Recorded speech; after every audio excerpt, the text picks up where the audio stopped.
Well, thanks for inviting me to speak. Listening to the earlier presentations, I mean, I obviously agree with. Oh, well, okay. Well, can I move the keyboard around? Yeah.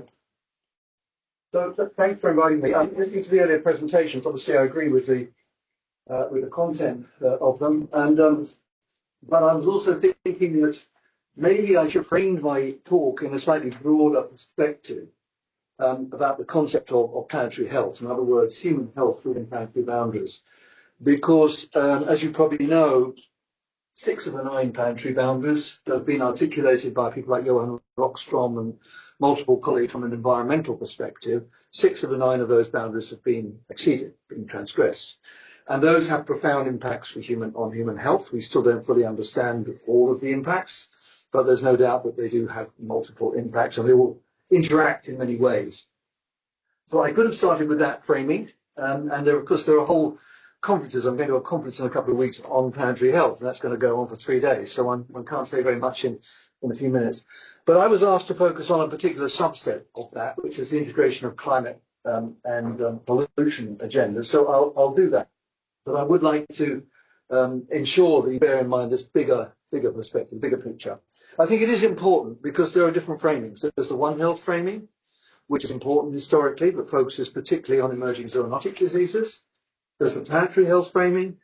There's the more traditional environmental health framing, which is often around exposures to specific chemical entities, for example.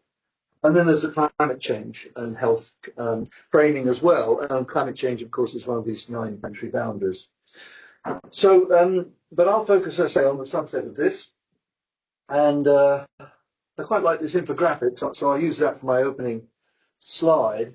And you can see how, in broad terms, these different pollutants are emitted from a range of human activities, ranging from urban activities like urban transport, cooking, we'll hear more about that, wildfires, and of course wildfires are exacerbated by climate change, so it immediately shows you there's a link there. Agriculture, important source, often neglected actually, but an important source of air pollution, but obviously very much drives and is driven by the world food system, which is totally dysfunctional because it produces a lot of overweight and obesity, multiple environmental impacts, and of course, as we know, hundreds of millions of people are suffering from undernutrition at the same time. And then, of course, in energy industry and transport, major sources of all these pollutants, but also, of course, CO2, which is the most prominent of the greenhouse gases.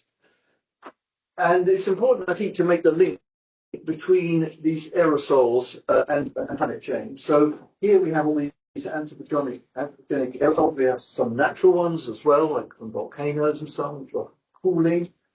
And these influence the climate in various ways. So depending on the composition of the aerosols, they can either heat the atmosphere or cool it.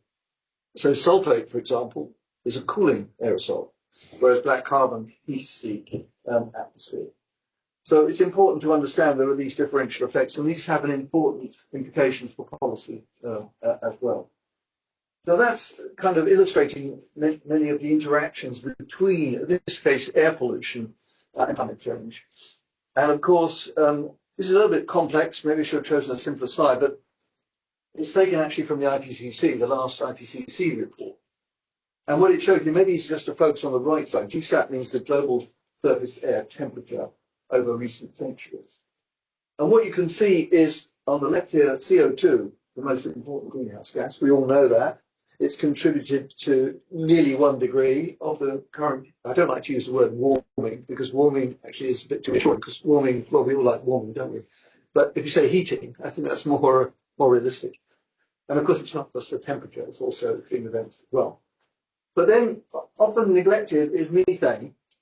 And methane has a number of effects, has a direct effect, but it also has an effect because it's a precursor of tropospheric ozone, which is itself is an important air pollutant, but it's also a greenhouse gas. And then you have others like nitrous oxide, which is also a significant contributor. I'll come back to that later. You have all these human-produced CFCs, HCFCs. CFCs were largely controlled under the Montreal Protocol, and these other gases are partly used as refrigerants. There's also some use in the health sector as well. NOx is also there, partly warming, partly cooling, depending on, it also contributes to ozone, so that's a heating, but it also has some cooling effect. I won't go into all the detail. The one I really want to single out, well, two perhaps, SO2. So SO2, as I said, is cooling. And the important thing about that is if you just put filters on coal power stations, and you say, let's just reduce the SO2 because it's bad for health, it's a pollutant, then you actually accelerate the temperature increase. And that is the crucial distinction between a solely pollution-driven agenda and an integrated climate and pollution-driven agenda. I think that's a really important message because well-intended policies to reduce pollution can actually accelerate climate change. And that's a really important message for people to understand. And indeed, there's evidence that reductions in SO2 have already increased climate change. Not to say it shouldn't be done, but if you're going to do it, you have to dramatically reduce greenhouse gases at the same time. And black carbon near the bottom there, that's important for health, as we'll hear later, but also it is a powerful, it's not a gas, of course, it's a particle, it's part of particulate matter. But when it's deposited on snow and ice, it accelerates the melting. But it also reduces the albedo effect. In other words, the reflectance of sun's rays, solar radiation from ice and snow. So that's important for accelerating heating. So some people have called some of these pollutants super pollutants because they're much more powerful than CO2. CO2 is obviously the most important, or the one we know most about, I suppose. It stays up in the atmosphere for centuries, complex life cycle. Nitrous oxide also stays up more than 100 years. But some of these others are quite short-lived. You can see the lifetime in the atmosphere here in the middle of that slide. And the important thing about that is that if you reduce them quickly, if you could cut methane, then you actually reduce the rate of temperature increase quite quickly. Whereas CO2, you have to do it, of course, but it will play out over centuries, decades and centuries. So what we need to emphasize more is reducing the short-lived climate pollutants as well as CO2. And that's the way to offset some of the heating from, for example, reducing sulfur dioxide. So you have to reduce the short-lived pollutants at the same time. Now that's not happening, sadly, it's not happening. Methane is going up dramatically. The hydrofluorocarbons, there is some activity on those, probably not enough. Tropospheric ozone is also a persistent problem. So that I think is a useful framing of the different climate drivers. All come from different sources. Fossil fuels being a really important one, but also methane from ruminant animals, both ends of cattle, for example, and gas leaks as well. Waste as well. And you can capture the methane for some of these, for example, from wastewater treatment plants. You can capture it in theory and then burn it and produce CO2, which is less damaging to the climate than just letting methane. But a lot of it comes from gas flaring. So it's just being allowed to escape from old coal mines and so on. And of course, the fossil fuel industry never bothers to cap its emissions. They just walk away and say, okay, it's your problem now. There's lots of these abandoned coal mines or oil drilling facilities that are just releasing methane. So let me move on. We've already heard about effects of outdoor and household air pollution. These are the official WHO figures. I think they're underestimates, but sensibly, WHO doesn't want to keep changing its numbers every year, so they just use the 7 million. I think that's reasonable as a kind of headline figure, but it's probably an underestimate. And you can see, at least in their assessment, others have been slightly different, but they're broadly in agreement. So about 20% due to pneumonia, 20% from stroke, over a third from ischemic heart disease, about 20% from chronic obstructive pulmonary disease, and 7% from lung cancer. So that shows you that multiple disease outcomes are affected. So from the point of view of your colleague who wanted to all actually sliced into disease outcomes, well, yeah, it's true. It does affect multiple disease outcomes. Whether that's the best way to handle it in the curriculum, we can debate. I think you probably need both. You need the disease specific, because otherwise specialists can't relate to it. But you also need to think about the systems as well, I would argue. And as you know, the air quality guideline levels are lower than they were 15 years ago. And you can see the difference here between the 2005 ones and the 2021. And the reason for that is because we know a lot more about low concentration air pollution. And it's pretty clear there's probably no safe limit except for PM, or fine particulates. I mean, it's difficult to say much below about 2 micrograms because very few populations are exposed to very, very low levels. But almost certainly it goes down to 0. And that has resulted in, that's one of the reasons why we have bigger estimates now of air pollution impacts than we did.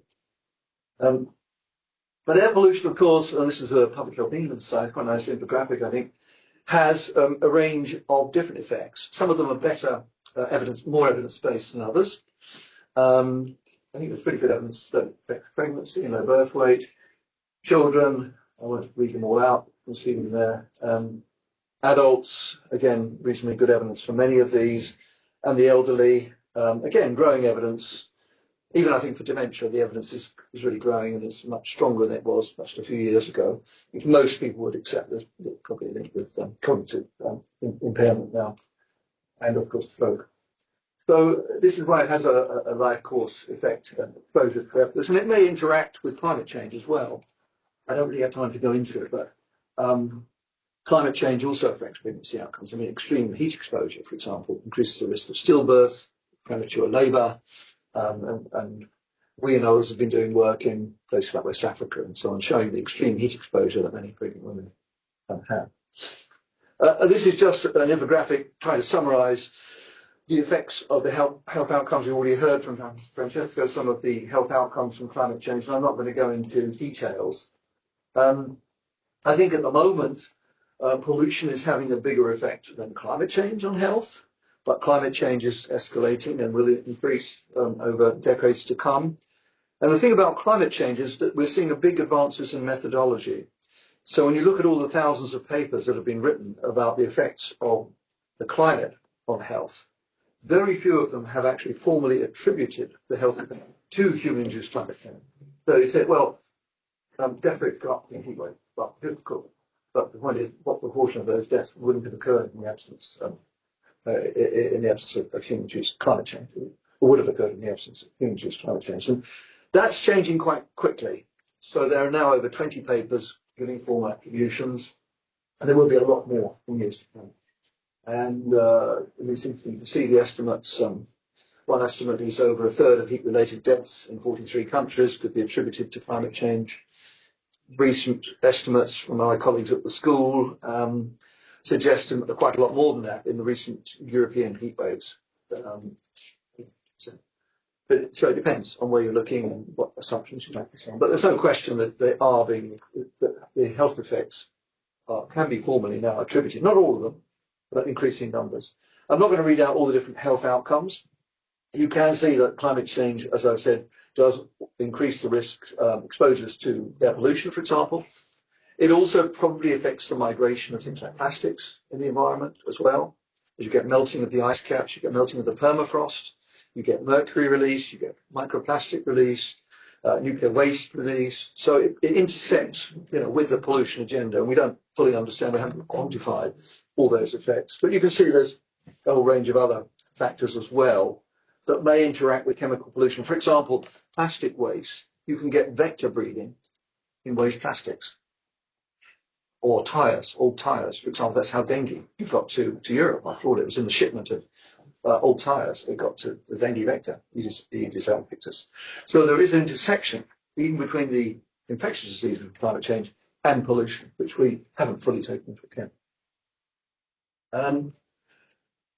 So this is a nice, a recent study from colleagues Rongbing Xu and colleagues and Antonio Gasparini, my colleague at London School, colleagues in Australia and other countries. And this is an example of how climate change increases exposure to pollution. So this is attributable to air pollution from landscape fires. It doesn't mean to say that all these fires are caused by climate change, but climate change is increasing the risk of fires, at least in some parts of the world. And you can see where the mortality ratios, the average all-cause AMRs from attributable mortality ratios, from air pollution due to landscape fires on the left side there. You see a lot of it comes from Africa, but significant numbers also in Europe, North America, in Russia as well. And on the left, you can see the percentage change, which is quite interesting. And I hadn't realised that actually there might be a decrease in landscape fire air pollution in parts of sub-Saharan Africa, and an increase in other parts in Europe, North America. Probably one of the explanations for that could be that there's deforestation occurring. So landscape fires don't just depend on climate change, they depend on how much fuel you have.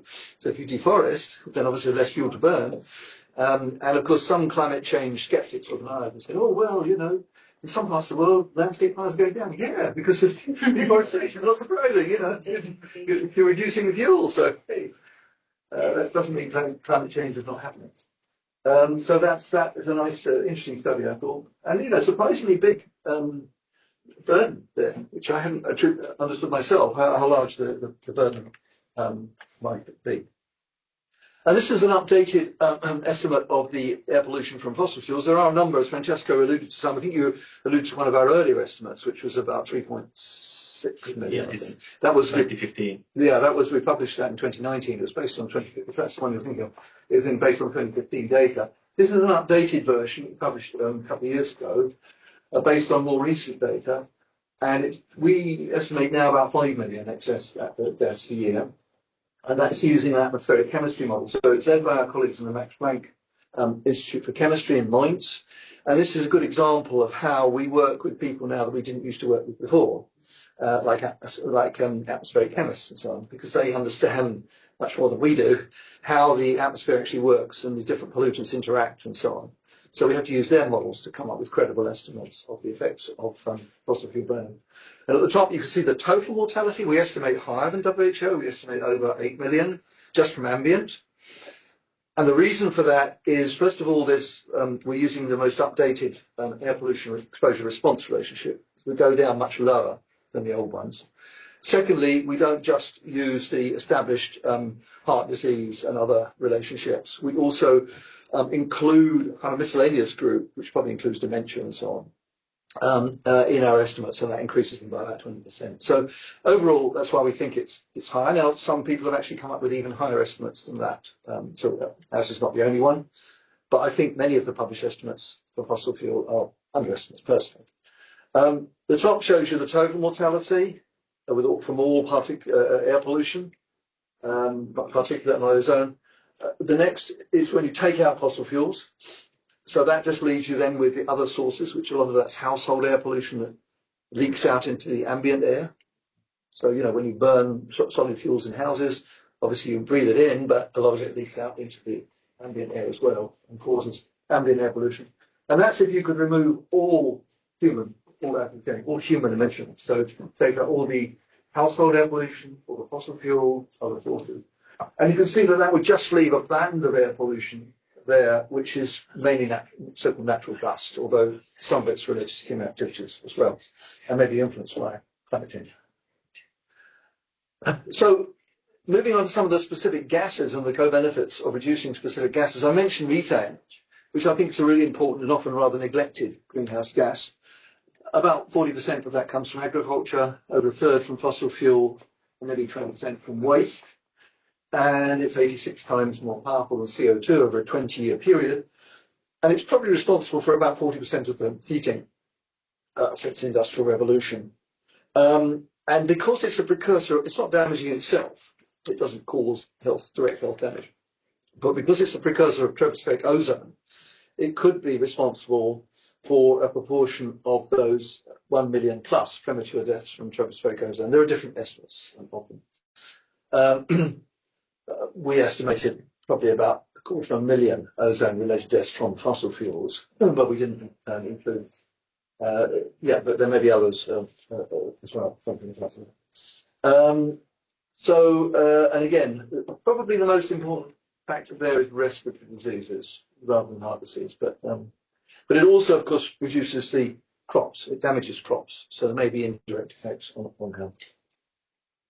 This one might be a little bit controversial because, as we discussed earlier, we assumed, this is a study we did a few years ago with our colleagues at the Max Planck, where we assumed that this is looking at asthma in children and adolescents from ambient and NO2. And I know, Lisa, you were saying that the recent systematic reviews are a bit more equivocal about the relationship, but this is assuming there was a relationship.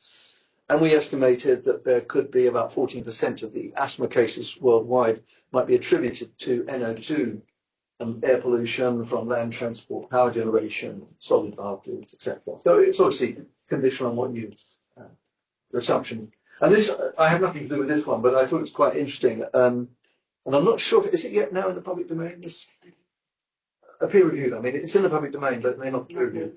So this is not from us, it's from colleagues IS Global, I think. Is that right? Is it from Spanish colleagues anyway? Anyway, they estimated perhaps 40,000 early deaths in the EU and UK from exposure to NO2. So we can debate whether that's correct or not, but I'm convinced enough personally to have an induction hob. I don't need to breathe in NO2 too. I don't feel I need to demonstrate it beyond all reasonable doubt. I'm quite happy with my induction hob, which doesn't produce at least any direct pollution. And then nitrous oxide, which I think again is a bit of an under-recognised public health challenge. You know, N2O, because it's used in healthcare, it's used as an anesthetic agent and so on, but a lot of it comes from land use, as you can, I won't go into detail here, but this is a nice infographic from the Climate and Clean Air Coalition, which is worth looking at their website actually. They say that there are various abatement measures which could result in big reductions in these anthropogenic N2O emissions, particularly through changes in agriculture, because a lot of it's due to excessive use of fertilizers, for example, and the way in which manure is managed and so on. And that leads to ammonia aerosols and NOx emissions and so on. So it causes lots of damage to the environment as well as to human health. And so damages the ozone layer. So ozone, when we breathe it in, of course, it's damaging, but when it's in the stratosphere, it's a good thing because it protects us against ultraviolet radiation. And N2O is one of the damaging factors to the stratospheric ozone there. So, you know, potentially win-win strategies there. So big potential benefits from reducing these greenhouse gas emissions, direct benefits for indirect benefits for human health, and benefits to climate change. And then I've just got one slide about plastics, because I'm not an expert at all, but there is the Lancet Plastics Commission, which has just reported it, and I haven't fully digested their report, just came out in the Lancet. And this is a nice infographic showing you how plastic production has accelerated over the last 70 years from 2 megatons to nearly 500 megatons, that's a million tons. You know, uncontrolled really. Already we have 8,000 million tons of plastic waste polluting the planet. Very difficult to prove exactly what the effects are on health, and of course that's what the manufacturers rely on, is not being able to prove it exactly, so they can get away with this pollution. Less than 10% is recycled.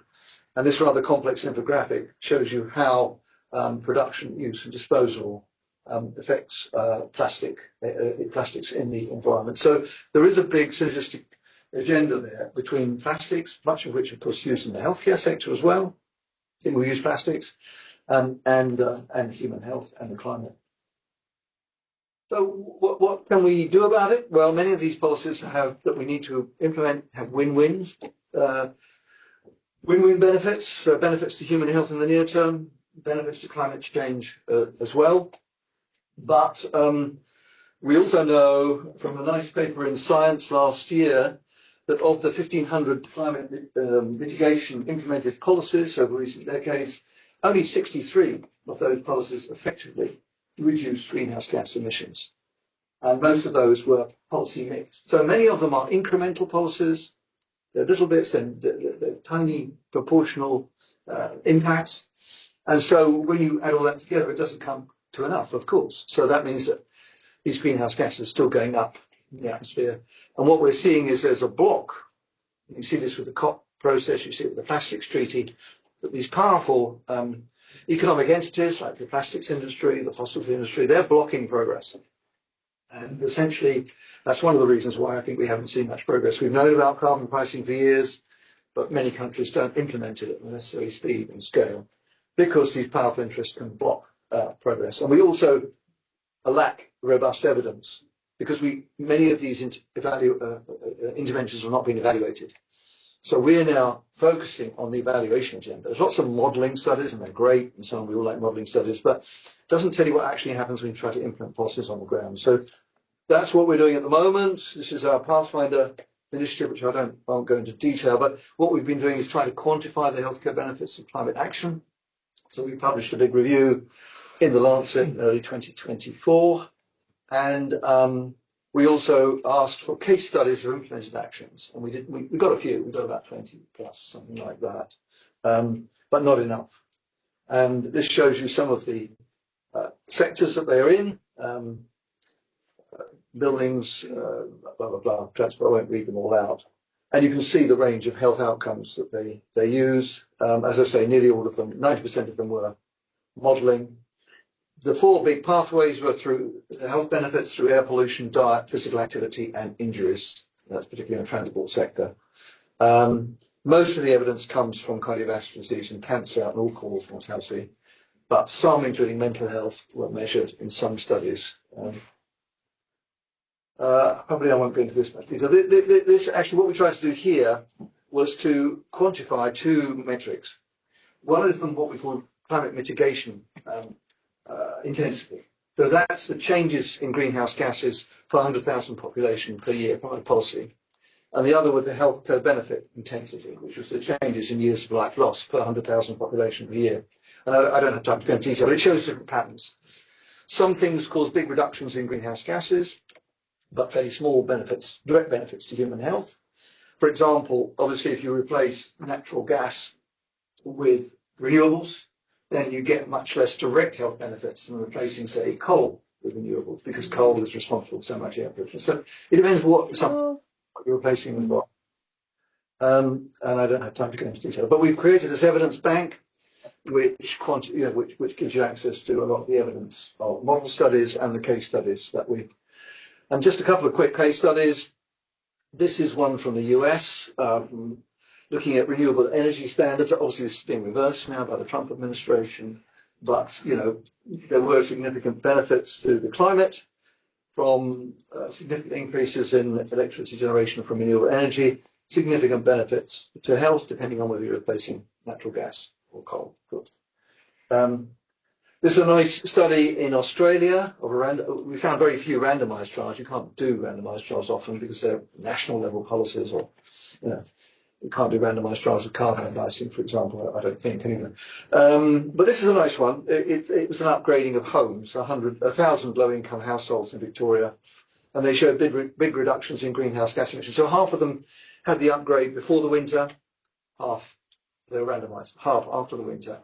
And they were able to show that the upgrades led to warmer homes, reduced subjective feelings of breathlessness, better mental health, and reduced healthcare costs. In fact, the healthcare costs outweighed the cost of the upgrading, which I thought was really, really interesting. It's quite impressive, actually, they did. And then it makes you wonder why aren't the government doing more of that? And we can debate that. Diet, much more difficult, of course. Dietary change has direct effects on human health, but also probably through air pollution, through ammonia, aerosols, and so on. And it's difficult to do large-scale intervention studies, but this is a study that my colleague Pauline Shielbeek led, where she looked at data from over 500,000 UK participants in Biobank and other databases, and looked at their environmental footprints in relation to their mortality, and showed that there was those with high and intermediate adherence to the Eat Well guide recommendations had a reduced risk of mortality and a 30% lower dietary greenhouse gas emissions, particularly from movement. So again, big benefit. So just coming to a conclusion. So most of these policies are beneficial. They're beneficial for health and they're beneficial for the environment. There may be trade-offs or there may be uncertainties. One is about nature. So nature, of course, is generally good for health if we protect nature, nature-based solutions and so on. But there may be some trade-offs. So, for example, depending on where you plant trees in cities, what kind of trees you plant, you can benefit human health, but you can get things wrong and you can make things worse. If you plant lots of allergenic trees, birch pollen, for example, the Japanese planted a lot of cedar trees just post-war, and they now have about 40% of the population suffers from allergic pollinosis from these cedar trees that they've planted. So you can get it wrong. And some trees also produce tropospheric ozone as well. So, and some can trap, they can trap the polluted air at the tree level. They can actually also increase heat. So it's important to understand, not to say, well, all green is good. Well, yeah, but you have to actually understand where to plant, what to plant. And that means we have to collaborate with those who understand that. And then, of course, we're seeing a big push on electric vehicles, which overall is probably a good thing on balance. But, you know, they're heavier than fossil fuel vehicles. And as a cyclist, I can tell you, you know, when a 3-ton electric SUV comes up beside you, it doesn't feel very comfortable. So I'm wondering, why do you need a 3-ton SUV in London? Why don't we control these beasts, you know? And we don't know fully the balance between the reduction in exhaust particulate matter and potential increases in tyre wear, for example, because they're very heavy. Brakes, well, probably they're reduced because they use regenerative braking, electric vehicles, so it's probably a reduction. But, you know, tyre wear is now a very powerful source of microplastics. So it's one of the biggest sources. And so, you know, are we just creating another problem for the future by incentivizing these massive, completely unnecessary electric vehicles? Question mark. So I think probably I will stop there. But just say we're doing a lot of work with cities at the moment because we think that's where a lot of the action is.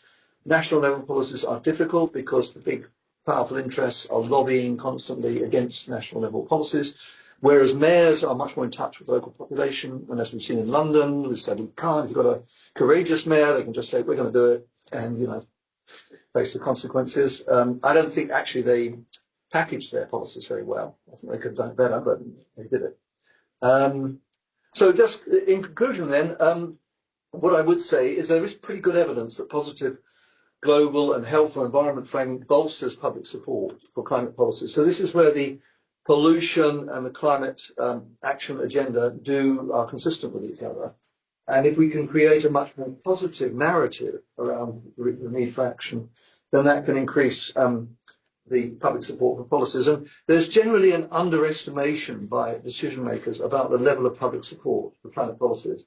In fact, about the different studies, but 70 or 80% of the population actually support climate action. And most politicians think it's always about 20 or 30%, but actually it's much bigger than that. And it's because they're not really capitalizing, I think, on that public support. So, final slide. If we could mitigate all these different greenhouse gas sources, CO2 and the short-lived climate pollutants, we could still keep to well under 2 degrees. Of course, we're heading to well over 2 degrees at the moment. At the moment, we're probably going to 2.7, maybe over 3, depending on what decisions are made. And I'm not very optimistic about the next COP in Brazil, I'm afraid. So we could be over 3 degrees later in the century. But we still have the potential to get probably under 2, just under 2 if we push hard, and that would be worth having. Every 0.1 of the degree is worth having because we don't know where the tipping points in the climate system are. And you know, one of the paradoxes in Europe is that as the temperature goes up in the world, Europe could become much colder. And that is because of the overturning of the Atlantic meridian circulation, ocean circulation, which brings all that heat to Western Europe, you know. And if that's disrupted, then we go into a deep freeze. Our climate becomes a bit like Labrador or something. So people don't understand the risks that we're taking, including the fact we could get this paradox that Europe could become colder while the rest of the world becomes hotter. So we need to move quickly. We need to integrate health with these other intersectoral policies, and we need to ensure that we capitalize on these co-benefits for pollution and for climate of these different policy actions that we could take. So I'll stop there. Thank you.